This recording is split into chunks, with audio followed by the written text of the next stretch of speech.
Let's get this figured out. This world gon' give me whatever I need until I get this vision out.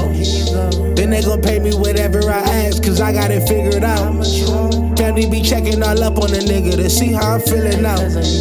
Damn, they love to see a nigga really make a killing now. I put a lock on the game and I hide the code and the keys. I am not playing no games, I really play this shit for keeps. That shit for me.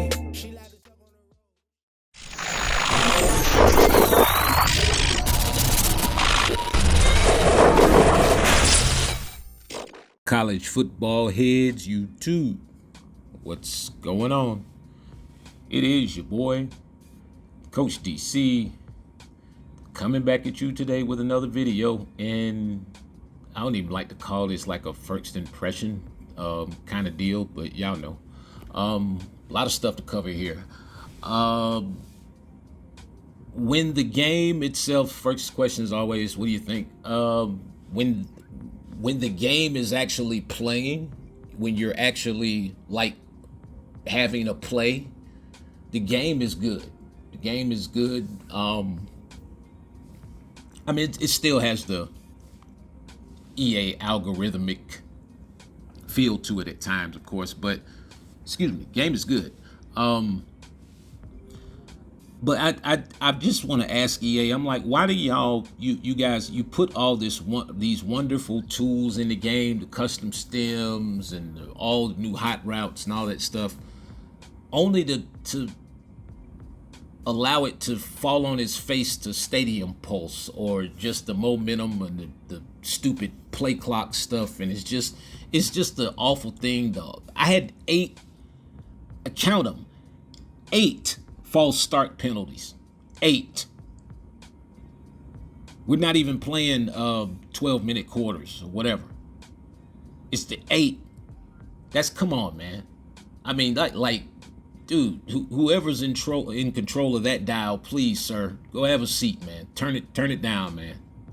Scale it back, brother. Chill, as they say.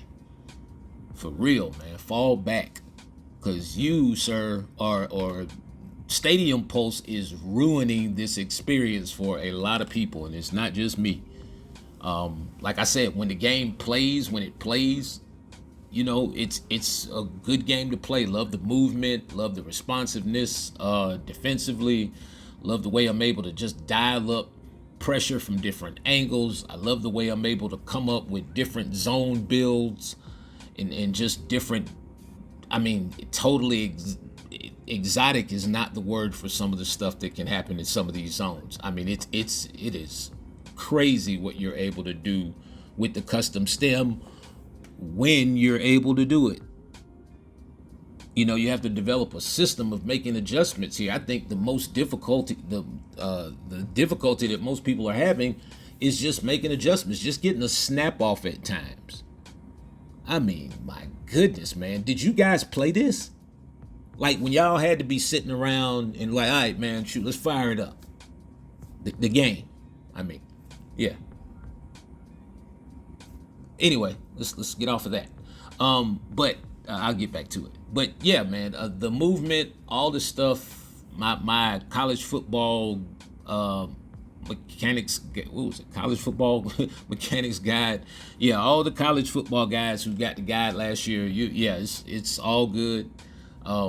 Yeah, I mean, it's a lot of new different stuff, and it's some you're gonna have to tweak some things.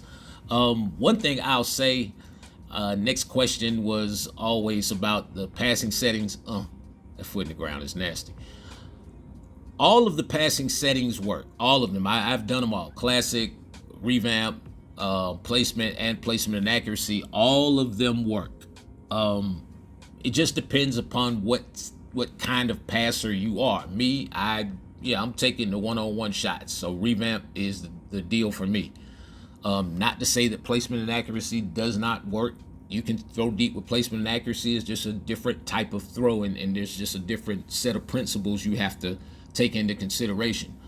One thing I'll tell you, nice catch right there, is that I don't know if they're trying to phase out the modifier, or if they're when you actually do a freeform Haven't heard that word in a minute. When you actually do squeeze L2, the ball has a tendency to take off, and that's on every passing, no matter which one you're using. Even on classic, if you're throwing a low touch, if you're using L2 while you throw heavy L2, yeah, it's going to be, depending upon your quarterback, it's going to be, a bit of a challenge just trying to keep the ball somewhere where your receiver can just go and get it. Hey man, this Arizona State team is really growing on me, really fast.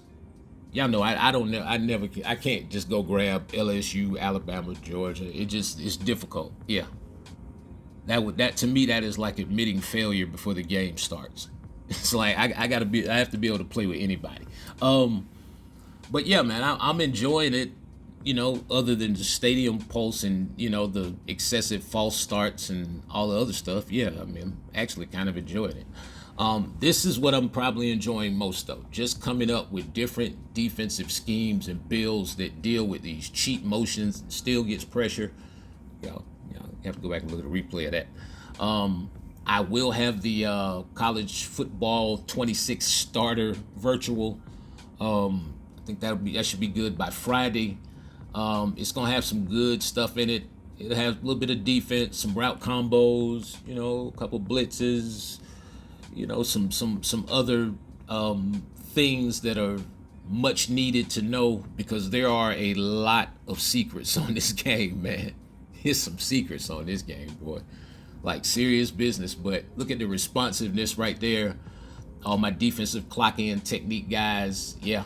It's once you start mixing the custom zone drops with a little bit of defensive clocking technique, man, you can come up with some really good stuff.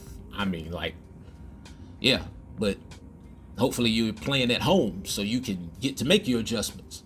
Yeah, and up. Because otherwise, you're going to get to make like 2 of them, and that'll be it.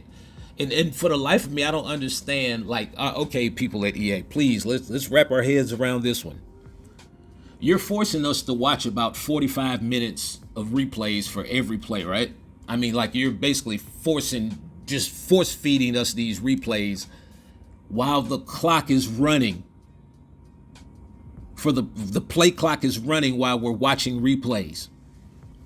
And yes, you say hit the X button or the A button. Yeah, I do. You sit there and hold it. Me and my opponent, we're sitting there holding the button like, come on, please. We're pausing the game, trying to get out of that sequence. But the play clock is running. So whoever approved this, man, oh my goodness, dude, your days are numbered at EA. I promise you, once they figure this out, it makes no sense. We can't be forced to watch replays while the clock runs.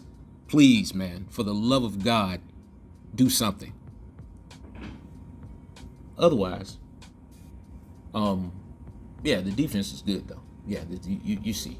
I mean, once you're able to make some adjustments, like when I play now, I just, if I'm home, I play at a different stadium so we can get, out of some of that stuff. But, man, it's still, it is annoying getting false start after false start after false start because you motioned a guy and then decided, you had the audacity to motion a guy and hot route all in the same play. Yeah, you had the audacity to try to get 2 adjustments in. Come on, man. Y'all, this is simple. This is what killed the game for me last year. This is exactly what killed the game for me last year. And a lot of people. And hopefully I'm just come on, man. Y'all test this stuff, man. What good is your creators network if they're not telling you this stuff? Serious business. That is the craziest thing on earth. These guys get the game early and then they start posting glitches and, this, that, and the other. And, man, they should be coming back and telling you guys, hey, man, this is the dumbest thing on earth for us to be watching 45 minutes worth of replays while the play clock is running. And we can't get out of it. So come on, man. You're killing, don't shoot yourself in the foot trying to over-commercialize the game, when you've done such a great job of putting these tools in the game for us to use, for us to make it more competitive. Let the game sell itself. If it's a great product, the game will sell itself. You don't need all the additives of stadium pulse and, oh wow, the stadium's rocking. What does the stadium rocking have to do with my fingers? Please, somebody please explain. Because my fingers are working perfectly here. You know what I'm saying? Like, I'm hitting the button. And trust me, I know I'm hitting the button because I'm hitting it like 89 times before I get one adjustment in. So, again, it has to make sense as you watch me slick little push off there. And I hope you guys are watching these highlights because, man, I'm telling you, it's a lot of stuff coming up. It's a lot in this game, man. It's a lot in this game. Yeah, but sorry, yeah, that wasn't even meant to turn into a rant. As you see, you can throw a deep ball with placement and accuracy as well. Yeah, it wasn't meant to be that kind of a rant, but it just, something took over my spirit. Yeah, something hit me right there. But the brothers, everybody's like, hey, man, speak out. Brother, speak out. Like, hey, man, it's happening to me too.